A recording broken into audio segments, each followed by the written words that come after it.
The research says we're asking the wrong question. We shouldn't be asking what's wrong with Gen Z.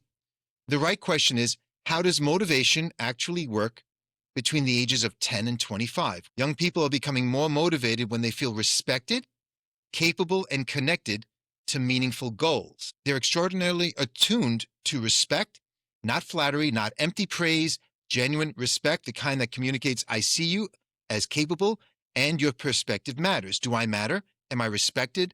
And do my contributions count? When Gen Z leaves a job after 6 months, are they rejecting work itself, or are they rejecting environments where they don't feel valued, developed, or connected to a larger purpose? Entitlement is the issue from the leader's point of view. They lack commitment. They want more for less. The research suggests they're responding to disrespect. They see no development pathway. They feel disconnected from the purpose. They're big on purpose. Am I growing? Am I learning? Is someone investing in me? So this is the shift here. This is really where I'm trying to notice the difference. There's a management model. Do what I tell you to do. When you're done, come back. Let me show you. You need to do this, that, and the other thing. Come back when you're done. It could be even as cut and dry. The mentor mindset. Managing asks us, how do I get the person to perform? Developing asks, how can I help this person become more capable tomorrow than they are today? The focus is on the person, their growth, and their long-term trajectory. What most leaders think is more authority, more control, more accountability systems. Yeager is talking about the research and how high standards, high belief, mentoring over management. So he's talking about what's the difference between managing someone and developing them. And at first glance, the two seem familiar. Both involve supervising, expectations, results, underlying goals. But managing someone, and I just want to mention this. I mean, I learned years ago, we manage things and we lead people. I don't know if that's just, how I was brought up. And my background, my undergrad was in business. It was in marketing and management. I worked for airline. I'm saying this, Amy's not familiar. I worked in airline sales for years before I started my graduate program in clinical social work. Getting back to this, managing someone is much different than developing the person. So the manager will say, how do I get this person to perform today? Assigning work, monitoring progress, correcting mistakes, measuring productivity, enforcing standards. The developing of someone's progress, the person, how can I help this person become more capable tomorrow than they are today?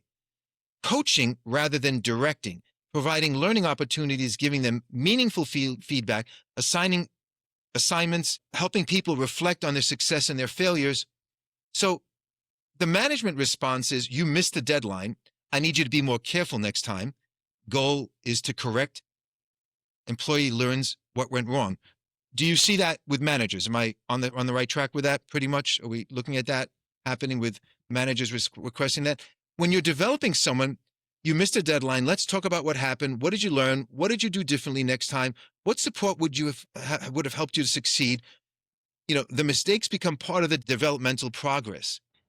But the biggest question comes back to, Yeager's research talks about management cultures rely on compliance and hierarchy, are producing disengagement, not performance. And if we look at schools, in schools, they're trying to motivate. They're trying to use a model that will motivate. In communities where there are systems built for compliance rather than connection or failing the entire generation at a critical developmental window. What I'm noticing, though, in the schools now, it's more of a mentor type-ish, don't be afraid to make mistakes. Let's have a growth mindset. Let's learn from this experience. You're not going to be perfect. And let's go over what you did wrong so we can train you and teach you. And almost that pat on the back. So I'm wondering whether or not young people are entering an environment where there's a management focus and things are changing rapidly because they're entering the environment more skilled and more aware with technology, with understanding more of what's going on in the world and what maybe the job might involve, not fully trained, but having more proficiency. And then they're being spoken to in a way, and then they're getting complained about because they are not resilient enough, or you can't raise your voice, or you can't make references to certain things, and they may be overreacting. That's my question. Do you see that? The management versus the mentor type of impact The that it's having. misalignment Yes, the that misalignment. depends on how old a manager is, and the kind of there's I think a few things that come into play. A, the age of the manager. B, the sort of culture, and it becomes back to the culture of the Come back to the company. culture. Yes, good. And then C, sort of what expectations are set up. So what I'm seeing is that, and I think also, and B, what the role is. In sales, people have always said you live and die by your numbers, right? And if and there's always The been bottom that line. if you can do whatever, if you're hitting your numbers, there's a lot that you can do or not do or whatever. But if you're Flexibility if and you're the hit, leash. right, Yeah, longer hitting your leash. hitting your numbers exactly.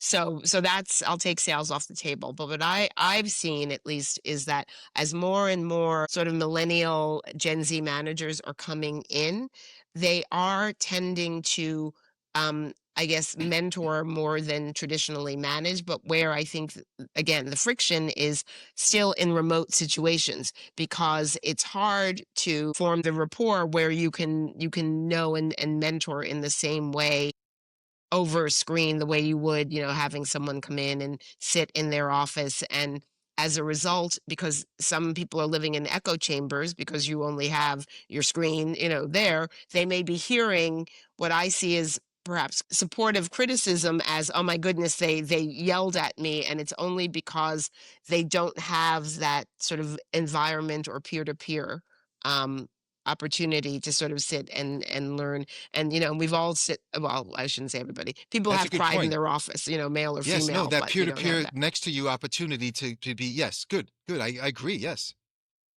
I would say that we've evolved in a positive way. I think that some of what you were speaking of, again, I'm going back to the gray area side of it. I think that it's absolutely evolved, or I do think that I'm hearing less and less about the awful manager that I have that is yelling at me or, not treating me with respect. Because the reason I say that is in many of the roles, I'm going to come back to what we do, which is recruiting, and the clients in which we work with and the people that I'm speaking with that are leaders in the organizations that we're working with, right? So some can be larger, some are smaller, and it's somebody who's running a department. But what I hear from them is more like, we want to hire people. The skills that they're focusing on are more of what we talked about earlier in our conversation. It is more about the softer skills, right? So they can click off everything on the resume, but to me, it's encouraging to hear from the leaders that I'm speaking to that I want somebody who's going to have their own opinion. I don't want to hire somebody who's just going to sit in this corner and I give them this one thing that they need to do, and that's their job. So I do feel like it's never going to be perfect, and it's always going to come back to who we are as humans. And some leaders just shouldn't be leaders. They might be really good at what they do, but the mentoring and the people skill is not theirs. I'm just being honest with what I hear you saying. I'm personally, the shift to me is I'm feeling in a positive way and not as, I don't hear as much, oh my gosh, this guy was off the charts, or this woman, nobody could work for, I'm not hearing it as often. But it's there. There's no doubt that it's there, and I think that it's still, though, as a Gen Z coming into the marketplace now, some of those, and it's hard because when it's your first job or second job, first job most of the time is, how do I pick that up? How do I pick that nuance up? And those could be some of the questions that they really need to ask that hiring manager. What's important to you? What's critical? That's what they should have. What are those questions that would set me off to know, oh boy, that this guy's going to be tough, Hmm. right? If Yes. anything, that's where I lead. I just don't see it as black and white.